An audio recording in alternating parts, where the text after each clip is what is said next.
2019ஆம் ஆண்டு அதுவரை கொடுக்கப்பட்டு வந்த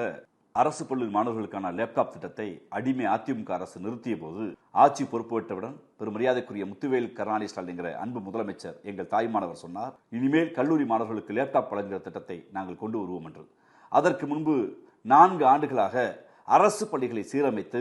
அரசு பள்ளி என்பது வறுமையின் அடையாளம் அல்ல, அது பெருமையின் அடையாளம் என்கிற முழக்கத்தோடு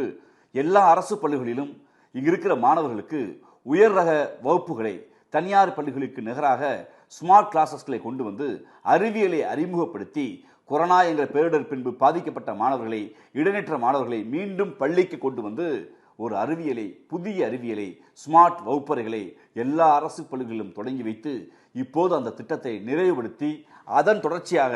அந்த மாணவர்கள் கல்லூரிக்கு வருகிற போது புதிதாக இப்போது 20 லட்சம் மாணவர்களுக்கு அரசு கல்லூரி, தனியார் கல்லூரி, அரசு உதவி பெறும் கல்லூரிகள் என்று 20 லட்சம் தமிழ்நாட்டு மாணவர்களுக்கு ஸ்மார்ட் கிளாஸை கொடுத்த